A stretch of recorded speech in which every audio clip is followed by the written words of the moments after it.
Hello, Drone Sword here, back at you with another review of some train stuff. So, we haven't done anything in Lego in a long time.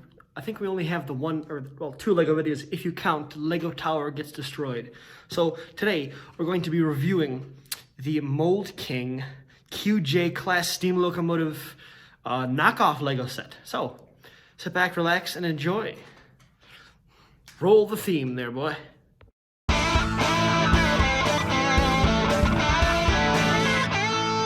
So, the Lego train community has been talking about these sets out of China. I mean, I think, if I recall correctly, MouldKing is made by Lepin, possibly. And they've started doing, as opposed to just cloning the exact Lego sets from Lego, they've started to make some of their own unique models. And so they released several train sets in the 8-wide scale. I believe they have an 8-wide bullet train, an 8-wide Nepal passenger train, or Tibet, and then they have the QJ set here. So right here we have the box it came in.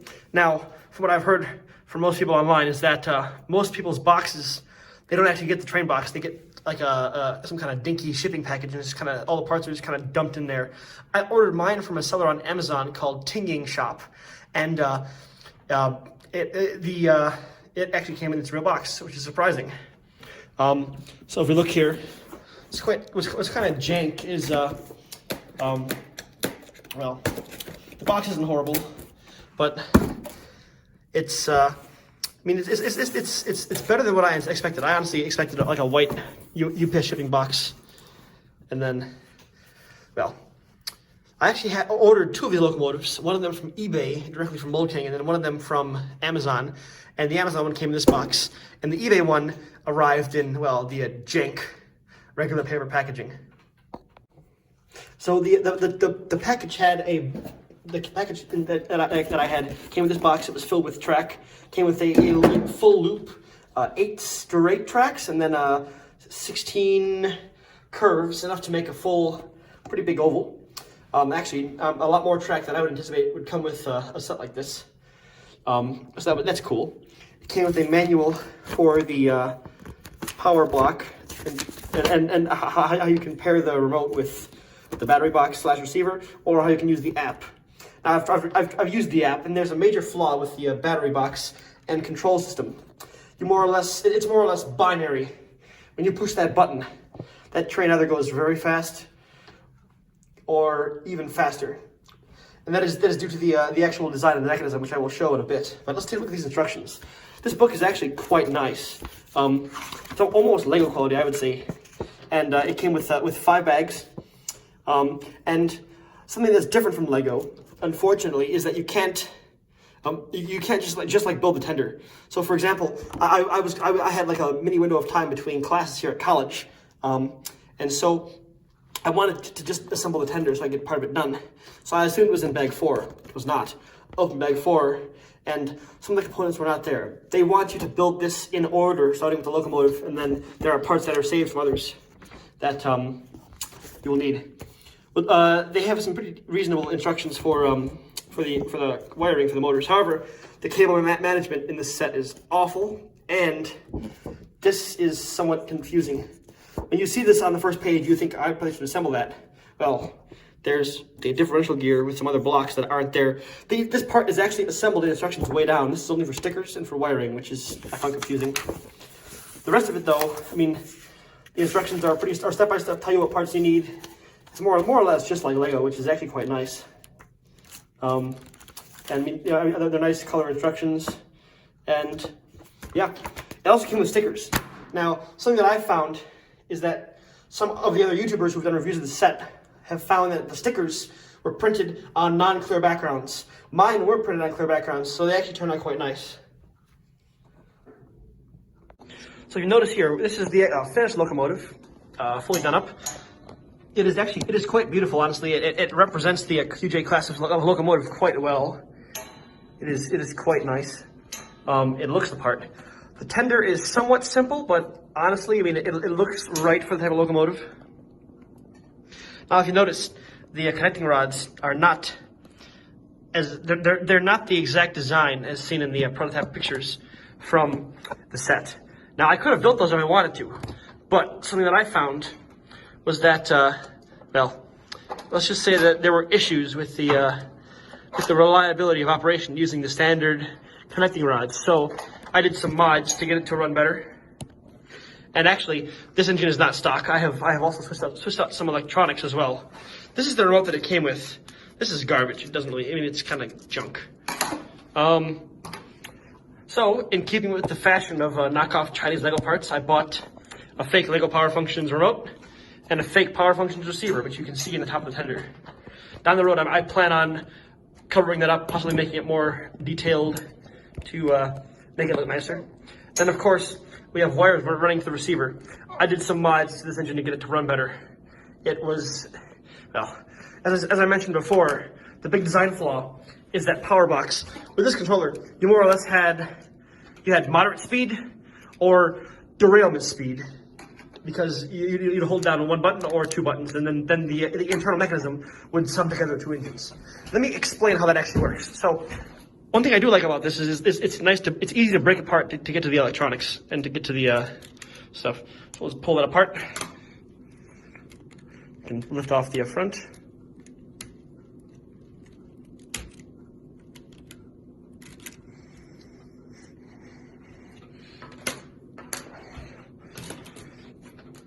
So, if we look inside here, you can see two L-type motors, although they're obviously knockoff ones. And there's a differential gear with the parts, the axles going right into it, and those sum together to give the engine its total power. So it's quite unique in that I haven't seen many engines that have this sort of differential gear with summing.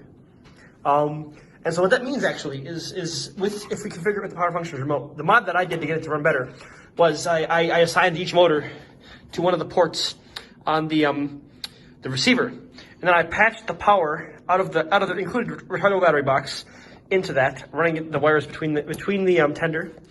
There was detail inside the cab before I did some mods, but I had to do some necessary stuff to hide some of the wires and route those. And then, of course, the LED lights I routed along the side and connected those to the battery box as well. And so, instead of using the janky Bluetooth stuff that it came with, the app is also kind of mediocre. It's kind of meh. It's either 0 or 1 in terms of the output power.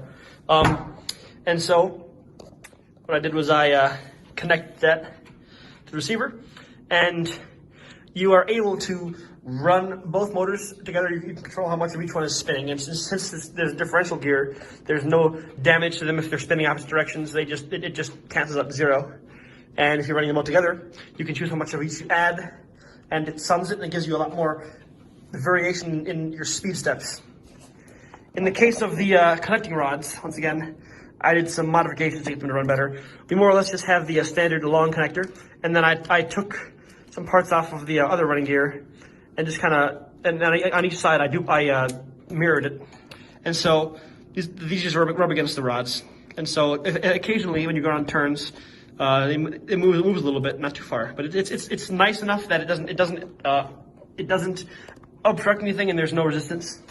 I also had to lubricate the gears and the connecting rods in order to get the engine to run better. It had a lot of problems. There's a lot of resistance in the gears, which is expected from plastic, I suppose.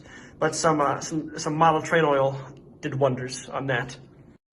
Let's see the locomotive operation in action. So, we'll start with one motor, and then we'll add in the second one.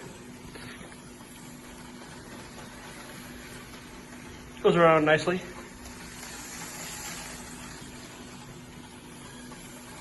Adding a couple more speed notches.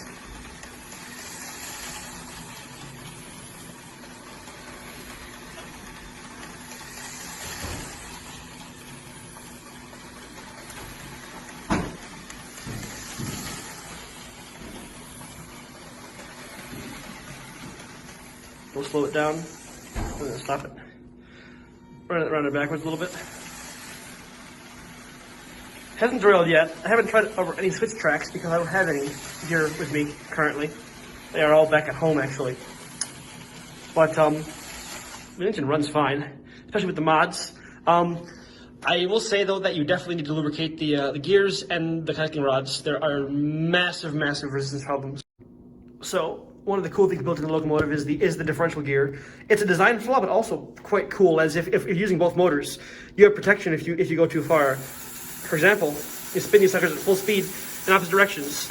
It just, I mean, obviously the engine just sums together, and it's almost like an automatic transmission torque converter, and that it protects against stripping gears. So that is nice. The engine definitely has quite a bit of power, especially after the mod. Here, we'll put it up to full speed. It hasn't derailed yet. I think using the single power source connected to the receiver and the splitting of the power, splitting of the single voltage into the two motors as a result of the current limitations on this here device on the receiver. That does help decrease the max speed from tipping over every time. So there's that. Obviously, running on a possible more complicated line with lots of tight turns might be a problem. I have not tried that, as I'm actually at college right now, and I'm actually exam week is next week, so that's fun. But I only have the included R40 track that came with it. I would love to try this pulling several cars. I actually ordered a full loop of R56 brick tracks for testing in the future, and I'd like to hopefully put up a video in the future double heading these two engines. I intend to modify the next one as well with similar mods to this one, although cosmetically I'll probably keep the smoke deflectors on. But yeah, that is the MouldKing QJ class steam locomotive, and it is honestly quite the decent model. If you're gonna buy this and you're not gonna buy it, or you don't have other power function components, don't get it. It has problems. If you're not gonna modify the mechanism, it's not worth getting. It's kind of garbage if you don't. It needs the modifications in order to run good. But otherwise, if you plan on buying it as a canvas, you know, say you want to take the chassis and then build another locomotive on top of it, or if you want to just if you want to modify it, it is fun, and it is honestly not horrible. It's pretty darn good. It's definitely beautiful. So I currently have the wheels off the track, so I can show you the operation of the differential gear and the summing of how it operates. So right now, only one motor is running. So it's max speed for one motor. Then as you engage the next one, you gain a total summed power, and obviously in the opposite direction, it does the same thing. And if you run both in opposite directions, you get no power to the wheels, which is good. So if you're running an engine, say you're slowing down one of the other motors, go too far, total summing just slows it down. Yep. The actual battery function on and off is located right here. I left it open so I could easily reach it with a screwdriver and turn it off. And then for charging, pull off this block. I usually just open the whole thing right up for charging. You can access the charging port right there. It takes a USB micro, so like the Android phones, which is nice.